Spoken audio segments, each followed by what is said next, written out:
BJP అభ్యర్థుల ప్రకటనపై మరిన్ని details Delhi నుంచి మదార్ లైవ్ లో అందిస్తారు. మదార్, అప్డేట్స్ ఏంటి? సూర్య, సుదీర్ఘ కసరత్తు తర్వాత కొద్దిసేపటి క్రితం అంటే 6 గంటల తర్వాత లిస్ట్ అనేది మొదటి జాబితాని బీజేపీ అగ్రనాయకత్వం విడుదల చేసింది. వినోద్ తావ్డే ప్రస్తుతం బీజేపీ ప్రధాన కార్యదర్శిగా ఉన్నారు. వారు మొత్తం లిస్ట్ మొత్తాన్ని కూడా చదివి వినిపించారు. 195 మంది అభ్యర్థుల పేర్లను ప్రకటించారు.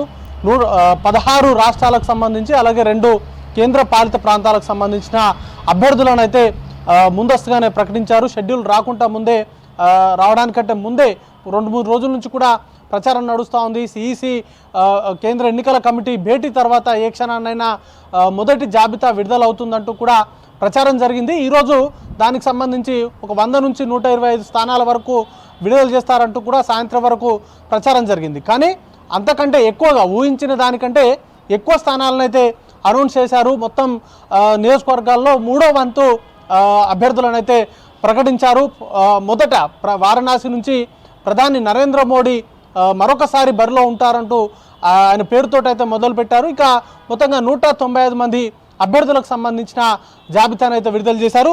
అలాగే హైయెస్ట్గా ఉత్తరప్రదేశ్ నుంచి 51 మంది అభ్యర్థులను ఖరారు చేశారు. తర్వాత మధ్యప్రదేశ్, రాజస్థాన్, తెలంగాణ ఇట్లాంటి రాష్ట్రాలకు సంబంధించిన ఎక్కువ సంఖ్యలో ఎక్స్పెక్ట్ చేసిన వాటికంటే కూడా ఎక్కువ సంఖ్యలో అక్కడ అభ్యర్థులను అయితే ఫైనల్ చేసి వాటికి సంబంధించిన అనౌన్స్మెంట్ అయితే చేశారు. పూర్తిగా కొంత సిట్టింగ్లను కొన్ని ప్లేసెస్లో మార్చారు. మరికొన్ని రాష్ట్రాల్లో కీలకమైనటువంటి మధ్యప్రదేశ్ కావచ్చు, పశ్చిమ బెంగాల్ వంటి రాష్ట్రాల్లో కీలకమైనటువంటి నేతలను ఈసారి లోక్సభ నుంచి బరిలో నిలుపుతున్నారు.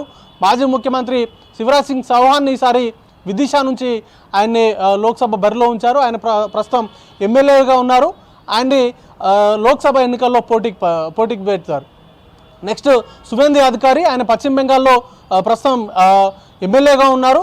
కానీ పశ్చిమ బెంగాల్లో ఈసారి గణనీయంగా సీట్లు పెంచుకోవాలి అనేటువంటి లక్ష్యంతో బీజేపీ ఉంది. దానిలో భాగంగానే సువేందు అధికారి లాంటి కీలకమైనటువంటి నేతను ఈసారి లోక్సభ బరిలో నిలుపుతూ నిర్ణయం అయితే తీసుకున్నారు. ఇక జ్యోతిరాదిత్య సింధియా కావచ్చు, ఆయన ప్రస్తుతం రాజ్యసభ సభ్యులుగా ఉన్నారు, కేంద్ర మంత్రిగా ఉన్నారు. ఆయన ఈసారి లోక్సభ నుంచి బరిలో నిలుపుతూ ఉన్నారు. ఇక కీ నియోజకవర్గాలు అమేథీ కావచ్చు, లక్నో, గాంధీనగర్, వారణాసి లాంటి నియోజకవర్గాలకు అభ్యర్థులను అయితే మార్చలేదు.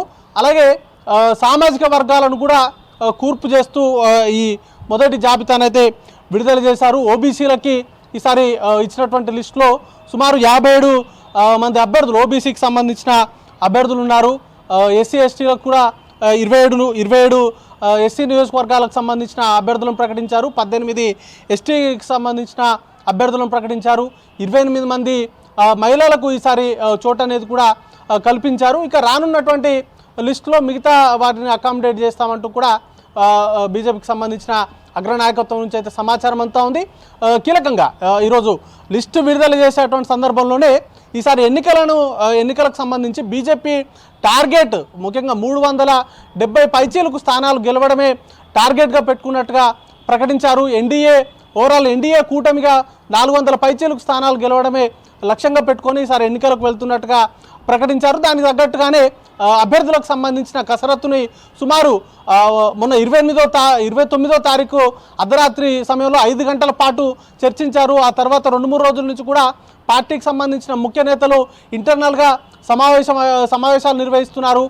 అభ్యర్థులకు సంబంధించిన వాటిని అన్నింటినీ కూడా ఫైనల్ చేసి ఈరోజు రిలీజ్ చేశారు. దాంట్లో తెలంగాణకు సంబంధించి 9 స్థానాలకు సంబంధించిన అభ్యర్థులను ఖరారు చేశారు. 8 ప్రస్తుతం పెండింగ్లో ఉన్నాయి. దాంట్లో 2 రోజులుగా వరుసగా అంటే మొన్న బీఆర్ఎస్ నుంచి నాగర్ కర్నూలు ఎంపీ పోతుగంటి రాములు ఆయన పార్టీలో చేరారు. ఆయన కొడుక్కి టికెట్ కన్ఫర్మ్ చేశారు. నిన్న బీబీ పాటిల్ జైరాబాద్ ఎంపీ ఆయన పార్టీలో నిన్ననే చేరారు. ఆయన సంబంధించిన అభ్యర్థిత్వాన్ని కూడా ఖరారు చేశారు. ఇక మిగతా స్థానాలకు సంబంధించి సిట్టింగ్లకు 3 సిట్టింగ్ స్థానాలకు కరీంనగర్ నుంచి బండి సంజయ్, నిజామాబాద్ నుంచి ధర్మపురి అరవింద్, సికింద్రాబాద్ నుంచి కిషన్ రెడ్డి, ఈ ముగ్గురిని ఖరారు చేస్తూనే మిగతా స్థానాలకు కూడా అభ్యర్థులను ప్రకటించారు. మల్కాజ్గిరి నుంచి ఈటల రాజేందర్, హైదరాబాద్ నుంచి డాక్టర్ మాధవీలత, మిగతా నియోజకవర్గాలకు సంబంధించి కూడా అభ్యర్థులను అయితే ప్రకటించారు. ఇక మిగతా 8 నియోజకవర్గాలకు సంబంధించి తెలంగాణకు సంబంధించి నెక్స్ట్ జాబితాలో వారికి సంబంధించినటువంటి పేర్లు అయితే బయటకు వచ్చేటువంటి అవకాశం ఉంది.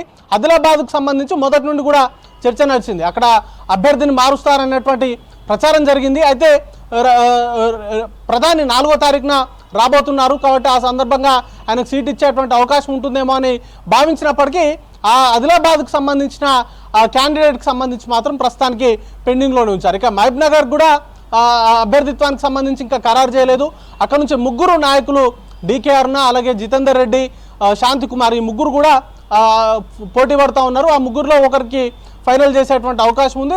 త్వరలోనే వాటికి సంబంధించిన పేరును కూడా ఖరారు చేసేటువంటి అవకాశాలు ఉన్నాయి. ఇక మిగతా నియోజకవర్గాలకు కనుక చూసుకున్నట్లయితే వరంగల్, అలాగే మహబాద్, వాటితో పాటు ఖమ్మం, నల్గొండ, మరొక 2 స్థానాలకు సంబంధించిన అభ్యర్థులకు సంబంధించి కూడా చర్చలు నడుస్తూ ఉన్నాయి. బీఆర్ఎస్ పార్టీ నుంచి కూడా కొంతమంది నాయకులు చేరబోతున్నారు. త్వరలోనే పార్టీకి సంబంధించిన కండువాలు కూడా బీజేపీలోకి చేరబోతున్నారు అనేటువంటి సమాచారం ఉంది. వారు చేరిన తర్వాత వారికి కూడా టికెట్లు అయితే కన్ఫర్మ్ చేసేటువంటి అవకాశాలు కనబడుతున్నాయి. ఇక మేజర్గా పెద్ద రాష్ట్రాలకు సంబంధించే ఎక్కువగా ఫోకస్ అయితే జరిగింది. మధ్యప్రదేశ్, యూపీకి సంబంధించిన ఎక్కువ మొత్తంలో సీట్లు అయితే అనౌన్స్ చేశారు. వాటికి సంబంధించిన ప్రచారాలు అనేది కూడా ఇక మొదలుపెట్టేటువంటి అవకాశాలు ఉన్నాయి. సూర్య, तेलंगाना करीमनगर श्री बंडी संजय कुमार, निजामाबाद अरविंद धर्मापुरी, जहीराबाद बीबी पाटिल, मलकजगिरी इटेला राजेंदर, सिकंदराबाद श्री जी किशन रेड्डी, हैदराबाद श्रीमती डॉक्टर माधवी लता, चेलवेल्ला कोंडा विश्वेश्वर रेड्डी जी, नागर कुर्नूल शेड्यूल कास्ट आरक्षित पी भारत, भोंगीर बोरा नरसैया गौड़,